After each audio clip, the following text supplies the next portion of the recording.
እሺ የቀጣይ ደግሞ የመጨረሻ ጥያቄ ነው እና አሁን ግቢ ውስጥ ላሉ ተማሪዎች የምታስተላልፉት መልእክት ከአገልግሎትም አንጻር እና አገልግሎትን መንፈሳዊነትን እና ዓለማዊ ትምህርትን እንዴት አድርገው በደንብ ማስኬድ እንዳለባቸው እና የመጨረሻ የምትሰጡት ምክር እና ደግሞ ስንተኛ ዓመት ላይ ወደ አገልግሎት ቢቀላቀሉ ጥሩ ነው ብላችሁ ታስባላችሁ? እሱንም እንደ ምክር አድርጋችሁ። እሺ ያው እየበዛ ነው ጥያቄው እና እያለ ተጨምራለሽ። ከመጀመሪያው ልነሳና አሁን ኖርማል ለዩኒቨርሲቲ ተማሪዎች ምን አይነት ሀሳብ አስተላልፋለሁ ማለት ለእኛ ግቢ ብቻ አይደለም፣ ሌላም ግቢ ተማሪዎች ሌላም ጊዜ ተናግሬያለሁ። እውነት ለመናገር የግቢ ጉባኤን ጥቅም ማለት ገብተው ቢያዩት ብዬ አያለሁ። ማለት ምናልባት ውጭ ላይ ሞር ደግሞ ዩኒቨርሲቲ ላይ ብዙ እንትኖች አሉ፣ ብዙ የተለያየ አጽራር ቤተክርስቲያኖች አሉ ግቢ ውስጥ እና ከነሱ ኢቨን በትንሹ እንኳን ከነሱ ለመዳን ከነሱ ለመትረፍ ግቢ ጉባኤ ምን ያክል የታተረ እንደሆነ እሱን ገብተው ቀምሰው ቢያዩት እላለሁ እና ማንኛውም ኦርቶዶክስ የሆነ ተማሪ ግቢ ጉባኤን ቢያዩና ቢቀምሰው ማለት መጀመሪያ ላይ ሁላችንም እግራችንን አጥበው የተቀበለችን ግቢ ጉባኤ እናት አለችን እና እሷን ገብተው ቢያዩት ሞር ወደ ክፍል አገልግሎት ላይ ይመጡ። ለዚህኛው ያልሽኝ ጥያቄ መቼ ቢገቡ ይሻላል ያልሽኝ፣ ያው ግቢ ጉባኤያችን የምትመክረው አለ አንድ ማለት የአንደኛ ዓመት ላይ ትንሽ ዲፓርትመንትም ስለማይመረጥ ፍሬሽማን ኮርስም ስላለ እሱን እስኪጨርሱ ትጠብቃለች። ያው በሳይድ እየታገዙ ይቆዩና ወደ ሁለተኛ ዓመት ሲገቡ መዝሙር ዲፓርትመንቶችን እንዳወቁ የግቢ ጉባኤ ክፍላትንም በዛው ይመርጣሉ ማለት ነው እና ሞር ሁለተኛ ዓመት ላይ ነው ብዙ ግቢ ጉባኤ እንዲሳተፉ የሚፈቀደው። እኔም እንደ ግሌ የማስበው እንደሱ ማለት አንዴ ፍሬሽ ላይ ብዙ ነገር ስለማናቅ ልባችን አይረጋም። ብናነብም አንብበን የምንጠገብ አይደለንም ያኔና ያነበብን አይመስለንም። ብዙ ወደ ትምህርት ነው ፎከሳችን እና እሱን ትምህርት ላይ ጨርሰው ዲፓርትመንት ከመረጡ በኋላ እርፍ ብለው ቀስ ብለው የሚፈልጉትን ሰንበት ትምህርት ቤት ባክግራውንድ ይኖራቸዋል አብዛኞቹ እና በቃ የሚፈልጉትን መርጠው ቢገቡ ብዬ ምናልባት እኔ አሁን ኖርማል ግቢ ጉባኤ ባልኖር ኖሮ የሚኖሩኝን ከ11 ሰዓት በኋላ ያሉ መርሃ ግብሮችን ምን ላደርግበት እንደምችል ሳስበው ያሉኝን ጓደኞችን ነው የምረዳው። ማለት በአቅራቢያ ያሉ ጓደኞች የት ነው የሚያደርጉት 11 ሰዓት ብዬ ሳስብ ብዙ ጊዜ ወደ ውጭ ነው የሚወጡት። ሞር ደግሞ አዲስ አበባ እንደመሆኑ መጠን ትንሽ ተጋላጭ ነው እና እነሱ በሚያጠፉበት ቦታ ነው የሚሄደው ኦብቪየስሊ። እና ግን ግቢ ጉባኤ መንጣቴ ምን አስገኝቶልኛል ለመንፈሳዊ ህይወቴ አንደኛም ታቅቦ ነው የሰራልኝ። ማለት እንደዚህ በዓለማዊ ነገር እንዳልዝል ትልቅ ነገር ያደረገልኝ እሱ ነው እና ጠብቆ ያዘኝ መንፈሳዊነቴን። የተለያዩ ኮርሶችንም እያገኘው ስልጠናዎችንም እየወሰድኩ ራሴ ላይ እንድሰራ ያደረገኝ ግቢ ጉባኤ ነው እና ለኛ መንፈሳዊ ህይወቴ እንደዚህ አድርጎ እንዲይዝ ያደረገኝ ግቢ ጉባኤ ነው። በአካዳሚክስም አንጻር ተመሳሳይ ነው። ሞር ከዚህ ያለኝ ስለ ታይም ማኔጅመንት ስልጠና ሰጡ አገልግሎት ጋር እንዴት ማስኬድ እንዳለብኝ ትልልቅ ስልጠናዎችን እየሰጠ ኢፌክቲቭሊ ሰዓቴን እንድጠቀም ያደረገኝ አሁንም ግቢ ጉባኤ ነው እና አገልግሎት ሲኖርብን የተለያዩ አክቲቪቲዎች ሲኖርብን ከትምህርታችን ሳይድ ለሳይድ እንዴት ማስኬድ እንደምንችል በተለያዩ ስልጠናዎች ተምረናል እና ሞር ግቢ ጉባኤ ለሁሉም ነገር መስመር ያሳዘዝ የሚያደረሰ እሱ ነው እና እንዲህም እዚህ እንደዚህ ያሳመረ እሱ ነው እና አሁንም ለግቢ ጉባኤ ትልቅ ምስጋናና አክብሮት አለኝ። እሺ እግዚአብሔር ይስጥልኝ። እውነት ለመናገር መጀመሪያ እኛ ነዩ ነው ብለው ማለት እንደዛ ስል ምንድነው ብዙን ጊዜ ምን ይነሳል ተማሪዎች ወደ ግቢ ሲገቡ ትምህርታቸው ላይ ብቻ ትኩረት ማድረግ እንዳለባቸው ኢቭን ቤተሰብ እንደዛ አይነት ምክር መክሮም ይሰዳል። ግቢ ጉባኤ የሚባል እንዳትሄድ ቤተክርስቲያን የሚባል በቃ በሳምንት አንዴ ከተሳለምክ ይበቃል ብሎ የሚናገር ወላጅም አለ። እኔም ከጓደኞቼ ከሰማሁት ማቀውና እሱ ልክ አይደለም ብዬ አስባለሁ። ምንም አይነት ስራ ስንሰራ እግዚአብሔርን ይዘን ካልሆነ እግዚአብሔርን ከፊት አስቀድመን ካልሆነ ምንም በራሳችን የምናደርገው ነገር የለንም። 24 ሰዓት ስላጠናን ከወር እስከ ወር ጥናት ላይ ስለሆነ ላይብራሪ ስለሆንን ሁሌ ሰክሰስፉል እንሆናለን ማለት አይደለም። ቅድም እንደነገርናችሁ ትንሽ ነገር አጥንተን ያጠናነውን ነገር እግዚአብሔር የሚባርክ ከሆነ ጥሩ ውጤት እናመጣለን፣ ከማንም በተሻለ ፐርፎርም አድርገን እንወጣለን ማለት ነው። ስለዚህ ሁሉም ጓደኞቻችን እኛን የሚያዩ ጓደኞቻችን በኃላፊነት ደረጃም ሆነን በአገልግሎትም ደረጃ ሆነን አካዳሚክ ላይ ደግሞ የተሻለ ፐርፎርም እናደርጋለን። ስለዚህ ምንም ያጋጭ ነገር የለም። እንደውም ወንድሜ እንዳለው የታይም ማኔጅመንት የተለያዩ ስልጠናዎችን ወስዳለን፣ የእግዚአብሔርን እርዳታ መጠን እንማርበታለን። ስለዚህ ጉባኤ እየመጣን የተሳተፍን ኮርስ እየተማርን በአብነት በተለያዩ መርሃ ግብራት በግቢ ጉባኤ ባሉ መርሃ ግብራት እየተሳተፍን ያለንን ሌላውን ጊዜ ደግሞ ከክላስ ውጭ ያለውን ጊዜያችን በመተኛት በሌላ ነገር የምናሳልፈውን ጊዜ ኢፌክቲቭሊ በማጥናት የምንጠቀመው ከሆነ ጥሩ ውጤት ማምጣት እንችላለን። እንደሚታወቀው አሁን ውጭ ላይ ያለው ነገር ኢንቫይሮንመንቱ ለመዝናናት ለሌላ ለዓለማዊ ነገር ወደ ጥፋት ለመሄድ የሚመች ነገር ነው። ዩኒቨርሲቲው በየጊዜ የተለያዩ ለተማሪው ያዝናናሉ ተብሎ የሚታስቡ የተለያዩ መርሃ ግብራትን ያዘጋጃል። ኮንሰርት ሊሆን ይችላል፣ ፊልም ሊሆን ይችላል፣ የተለያዩ ነገሮች ሊዘጋጁ ይችላሉ በዓለማዊ። እንዲሁም ደግሞ ከቤተክርስቲያን ማለት ከዩኒቨርሲቲው ግቢ ውጭ ያሉ ተማሪ ማጥፋት የሚችሉ ብዙ ቦታዎች አሉ። የጭፈራ ቤቶች፣ የመጠጥ ቤቶች፣ የሱስ የሚካሄድባቸው የተለያዩ ቦታዎች አሉ። ስለዚህ ሰው እንዲሁም ሶሻል ሚዲያ አለ። የተለያዩ ሰውን ለማጥፋት በጣም ብዙ ነገሮች ብዙ ናቸው፣ ብዙ አሉ ማለት ነው። ሰውን ከቤተክርስቲያን ለማውጣት የቤተክርስቲያን ልጅ ከቤተክርስቲያን ለማውጣት ኦርቶዶክሳዊን በተለይ ደግሞ ከእግዚአብሔር ለማራቅ የሚሰሩ በጣም ስራዎች አሉ። ስለዚህ እኔ አንድ ጓደኛ የምመክረው ምንድነው በእንደዚህ አይነት ጊዜ የሚያሳልፈው በጣም ብዙ ስለሆነ አንደኛ ደግሞ አስፈላጊ አይደለም፣ አንደኛ በስጋም ይጎዳል በነፍስም ይጎዳል። ስለዚህ ያላቸውን ጊዜ መጣው ቤተክርስቲያናቸውን ቢያውቁበት የእግዚአብሔርን ስራ መጣው ቢያውቁበት መጣው ቢማሩ ከዛ ደግሞ ከዚህ ያለውን ደግሞ ጥናታቸውን በእግዚአብሔር አስባርከው ቢሰሩበት መልካም ደረጃ ይደርሳሉ፣ ጥሩ ውጤት ይዘው ይመረቃሉ ማለት ነው። ምናልባት የመጨረሻው የሚሆነው ስንተኛ ዓመት ላይ አገልግሎት ቢጀምሩ እውነት ነው ወንድሜም ብሏል። የግቢ ጉባኤያችንም ፕሪንሲፕል ምንድነው መጀመሪያ ተማሪዎች ሲመጡ በደንብም ግቢውን እስከሚያውቁት ተብሎ አንደኛ ደግሞ ፍሬሽ ላይ ያሉ ኮርሶች ለቀጣይ ላሉ ዲፓርትመንት ለመምረጥም በጣም ስለሚጠቅሟቸው ተብሎ ሙሉ አንደኛ ዓመት ላይ ወደ ጉባኤ እየመጡ ኮርስ እየተማሩ ነገር ግን ወደ ክፍላት አገልግሎት እንዳይገቡ እንደ ግቢ ጉባኤ የምንሰራበት ፕሪንሲፕል ነው ማለት ነው። ስለዚህ ተማሪዎች ቢመጡ አንደኛ ዓመት ላይ ኮርስ በመማር አብነት በመማር እንዲሁም ደግሞ የረቡዕ ጉባኤ በመሳተፍ ሌሎች የተለያዩ አንዳንድ መርሃ ግብራት ላይ በመሳተፍ ቢያሳልፉ እና ደግሞ ዓለማዊ ትምህርታቸው ላይ ጠንክረው እንትን ቢሉ የሚፈልጉት ዲፓርትመንትን መምረጥ እድል ይኖራቸዋል። እንዲሁም ደግሞ መጀመሪያ ላይ አንደኛ ዓመት ላይ ሁለተኛ ዓመት ላይ የሚሰራ ውጤት ነው እስከ መጨረሻው ጥሩ ውጤት ይዘን እንድንሄድ የሚያደርገንና ወደ መጨረሻ አካባቢ ወደ አራተኛ አምስተኛ ዓመት ስንደርስ የምናመጣቸው ውጤቶች ጥሩ ውጤት ብናመጣም ከነበረው ውጤት ብዙ ለውጥ አይጨምሩም። መጀመሪያ አካባቢ የምንሰራው ውጤት ነው ትልቅ ቫልዩ የሚኖረው ማለት ነውና ይህን ቢያደርጉ ከሁለተኛ ዓመት ጀምሮ ወደ ክፍላት ላይ ገብተው ቢሳተፉ ጥሩ ነው ብዬ አስባለሁ። ግቢ ጉባኤያችንም እንደዚህ ያምናል። ነገር ግን እኔም ቅድም ለመናገር እንደሞከርኩት እኔ ፐርሰናሊ የተጎዳው ነገር የለኝም። ገና መጀመሪያ አንደኛ ዓመት መጥቼ ነው ክፍል ላይ የገባው።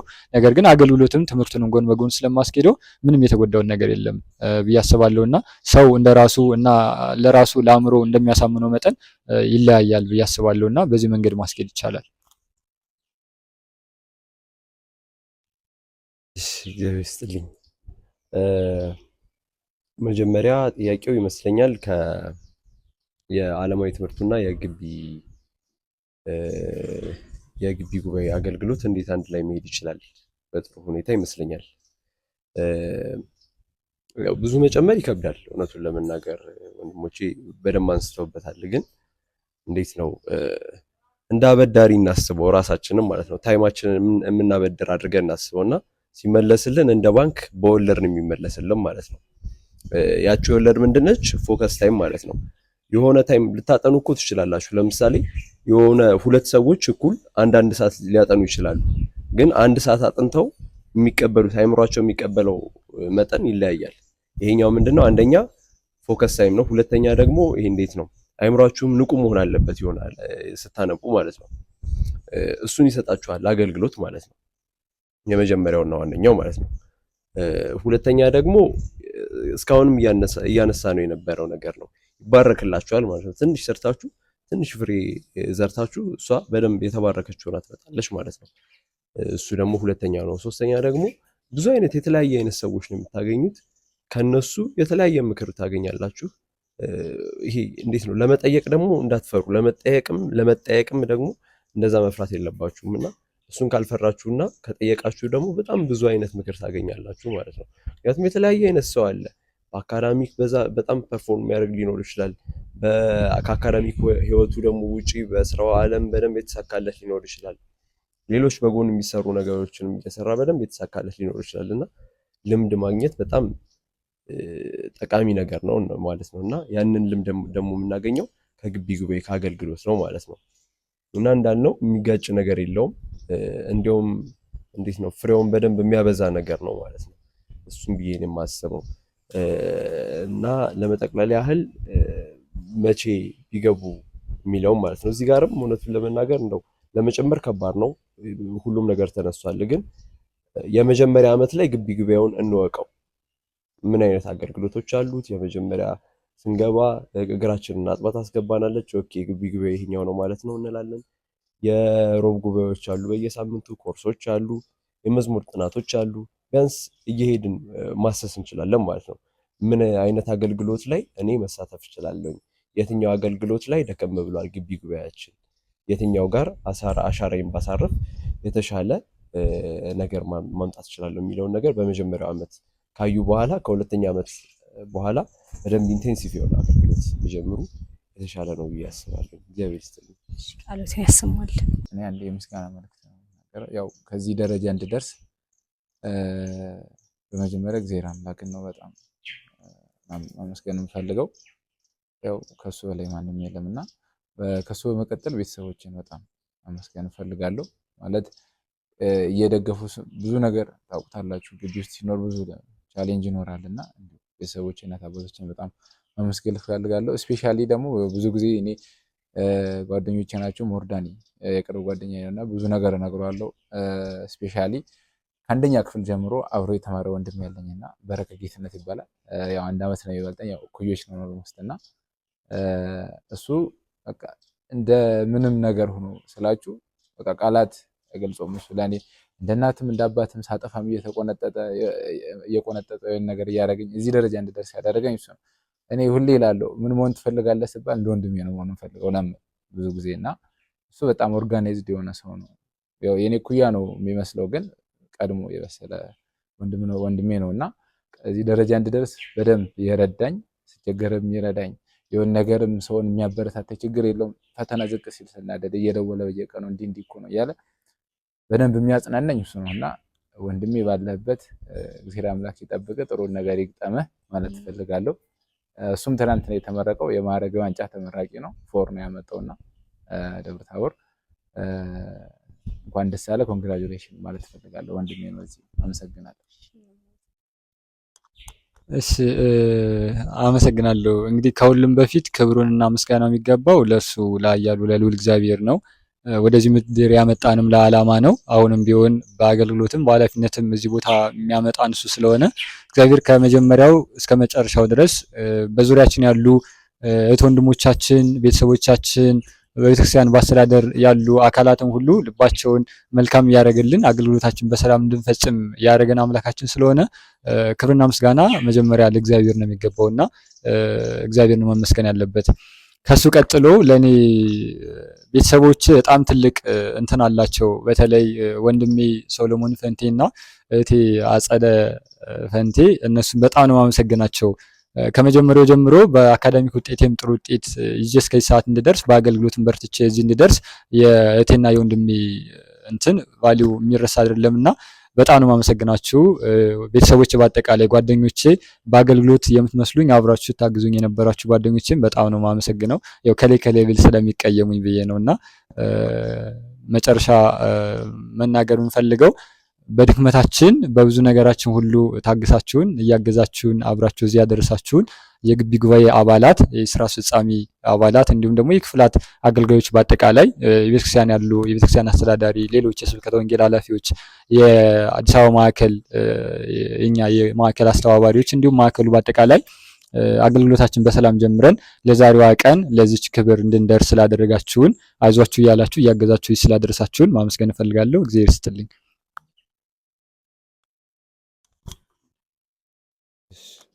እግዚአብሔር ይስጥልኝ።